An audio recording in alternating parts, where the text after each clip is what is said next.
नमस्कार दोस्तों, मैं राहुल नागपाल और आप देखना शुरू कर चुके हैं हमारा यूट्यूब चैनल जिसका नाम है बोल पिचासी। चंद्रशेखर रावण हमेशा सुर्खियों में रहते हैं, चाहे तो भीम आर्मी को लेकर के और चाहे उनके काम को लेकर के और चाहे उनका राजनीतिक दल हो जिसका नाम है आज़ाद समाज पार्टी।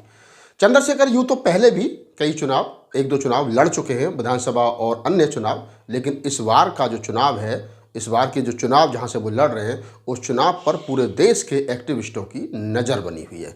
नगीना लोकसभा क्षेत्र उत्तर प्रदेश का लोकसभा क्षेत्र है जो पश्चिमी उत्तर प्रदेश में आता है। 2009 में बिजनौर डिस्ट्रिक्ट में नगीना लोकसभा क्षेत्र को बिजनौर से अलग बनाया गया था।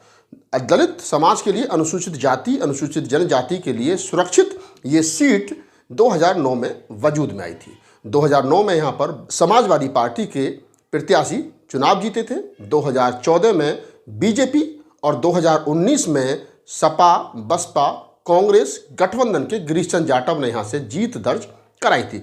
मुस्लिम बाहुल्य ये सीट आखिरकार दलित समाज के लिए महत्वपूर्ण है और उसके कारण ये है कि एक तो सुरक्षित है और दूसरा यहाँ पर लगभग 52% वोटर जो है वो मुस्लिम है और लगभग 23% दलित समाज से आता है। कुल मिलाकर के 75% वोटर यहाँ पर दलित और मुसलमान हैं। शायद यही सोच करके चंद्रशेखर रावण ने नगीना को चुना होगा कि नगीना से वो आसानी से चुनाव दलित और मुसलमानों के बूते जीत कर जा सकते हैं। 5 विधानसभाओं वाली लोकसभा में 3 विधानसभाओं पर समाजवादी पार्टी और 2 विधानसभाओं पर बीजेपी का कब्जा है। 5 विधानसभा नजीबाबाद, नगीना, धामपुर, नेहटौर और नूरपुर, ये 5 विधानसभा पूरी लोकसभा के अंदर आती हैं। लगभग 16 लाख वोटर इस पूरी लोकसभा में वोट डालते हैं। इस बार 16 से ज़्यादा भी हो सकते हैं। अगर 16 लाख वोटर में से अगर हम 75% निकाल दें तो लगभग 11 लाख वोटर यहाँ पर दलित और मुसलमान हैं। मुसलमानों के ऊपर ज़्यादा उम्मीदें हैं कि वो वोट जिसको देंगे उसको वो सांसद बन जाएगा या उसको वो सांसद बना देंगे। ऐसे में चंद्रशेखर रावण और उनके साथी लगभग पिछले 1 साल से नूरपुर में, नजीबाबाद में, तमाम विधानसभाओं में, नेहटौर में वो डेरा डाले हुए हैं नगीना लोकसभा क्षेत्र में चुनाव की तैयारी के चलते। चंद्रशेखर रावण पूरे देश में कहीं भी रहे हो पिछले 1 साल में, लेकिन नगीना में वो हमेशा चुनावी तैयारियों में लगे रहे। चंद्रशेखर रावण को ये उम्मीद थी कि जो अलायंस है, इनका जो इंडिया गठबंधन है उससे उनका अलायंस होगा, उनकी पार्टी का अलायंस होगा और चंद्रशेखर रावण जो है वो इंडिया गठबंधन के यानी समाजवादी पार्टी और कांग्रेस और आज़ाद समाज पार्टी का गठबंधन होगा और अखिलेश यादव नगीना सीट जो है वो चंद्रशेखर के हिस्से में छोड़ देंगे। लेकिन ऐसा नहीं हुआ और लोग अब ये कह रहे हैं, जैसे ही समाजवादी पार्टी ने वहां पर मनोज कुमार जो पूर्व एडीजे हैं, पूर्व जज हैं, उनको अपना प्रत्याशी बनाया है, तो अब लोग ये कह रहे हैं कि अखिलेश यादव ने एक बार चंद्रशेखर रावण को फिर धोखा दे दिया। जबकि मैं ये कहता हूं कि चंद्रशेखर रावण को अखिलेश ने धोखा नहीं दिया, चंद्रशेखर रावण धोखे में थे, क्योंकि उनको मालूम है विधानसभा चुनाव में जिस प्रकार से उनकी किरकिरी हुई उसके बाद में उनसे उम्मीद करना बेईमानी थी। लेकिन अब चंद्रशेखर रावण अपनी पार्टी के बलबूते नगीना लोकसभा क्षेत्र में ताल ठोक रहे हैं। उनके साथ में जो अन्य प्रत्याशी चुनाव लड़ रहे हैं उनमें बीजेपी के प्रत्याशी ओम कुमार और तो और अब तो बहुजन समाज पार्टी ने भी सुरेंद्र पाल को वहां पर अपना प्रत्याशी बना दिया है। ऐसे में 4 प्रत्याशी हैं जो महत्वपूर्ण प्रत्याशी हैं, समाजवादी पार्टी और कांग्रेस के मनोज कुमार और बीजेपी के ओम कुमार, बसपा के सुरेंद्र पाल और आज़ाद समाज पार्टी के चंद्रशेखर रावण। 4 प्रत्याशी, 4 के 4 दलित और दलितों में भी, जैसा मुझे जानकारी मिली है, कि चमार। अब मुस्लिम वोट के ऊपर दारोमदार है लबोलबाब कि वो किसको वोट देगा। क्या मुसलमानों के बारे में जैसा कहा जाता है कि पहले भाई, बाद में सपाई और लास्ट में बसपाई, तो क्या चंद्रशेखर रावण भाई बन पाएंगे? चंद्रशेखर रावण मुसलमानों के भाई बन पाएंगे? क्योंकि मुसलमानों के बारे में जैसा मैंने बताया वो पहले अपनी बरादरी के आदमी को वोट देते हैं, उसके बाद में सपा को और उसके बाद में लास्ट में जब कोई ऑप्शन नहीं होता तो बसपा को वोट देते हैं।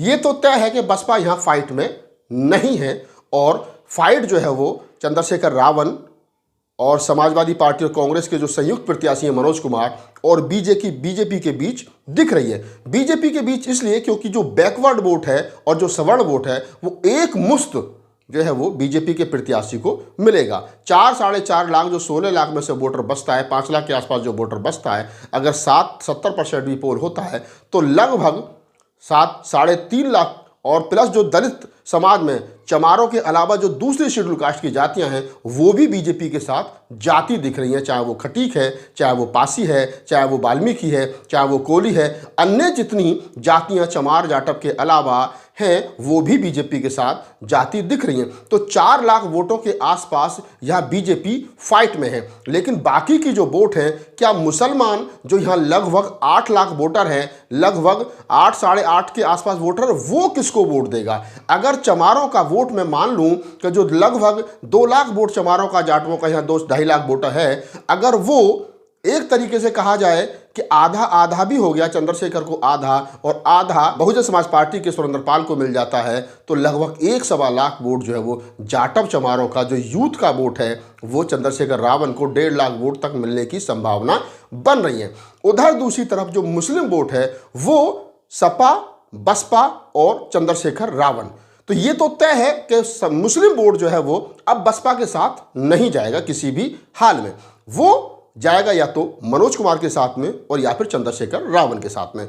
अब देखना यह है कि चंद्रशेखर रावण मुस्लिम वोटर को, मुस्लिम मतदाता को अपनी तरफ खींचने में कितने कामयाब होते हैं। अगर सपोज करिए 8 लाख मुस्लिम वोटर में 70% पोल होता है तो लगभग 5,60,000 मुसलमानों का वोट पड़ेगा।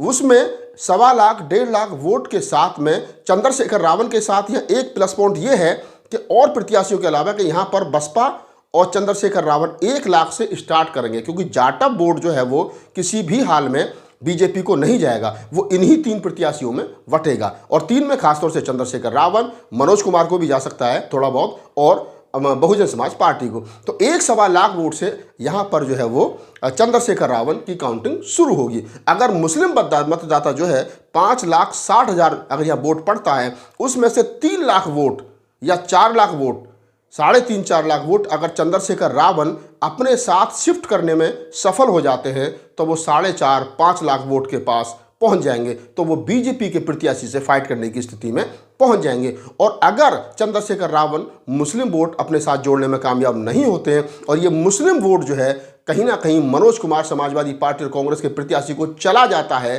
तो फिर यहाँ पर फाइट जो है वो बीजेपी और मनोज कुमार के बीच बन जाएगी। इतना तो तय है कि नगीना लोकसभा बिल्कुल 3 लोगों के बीच में अटक रही है। वहां पर बीजेपी 4 लाख वोट पर चुनाव लड़ रही है, दूसरी तरफ मनोज कुमार जो हैं वो मुस्लिम वोटों के सहारे क्षेत्र में है, चुनाव में है, और चंद्रशेखर रावण भी मुस्लिम वोटों के सहारे जीत की आस लगाए बैठे। मैंने नगीना के तमाम मुस्लिम साथियों से बात की है, इतना तो तय है कि 1 साल से ज़्यादा समय से चंद्रशेखर रावण ने मुस्लिम समाज में के घरों में घुस करके उनके दुख सुख में शामिल होकर के जो पैठ बनाई है, उतनी पैठ मनोज कुमार की व्यक्तिगत रूप से नहीं है। वो वोट मनोज कुमार को, मुस्लिम वोट जो भी मिलेगा वो अखिलेश यादव के बिहाफ पर मिलेगा।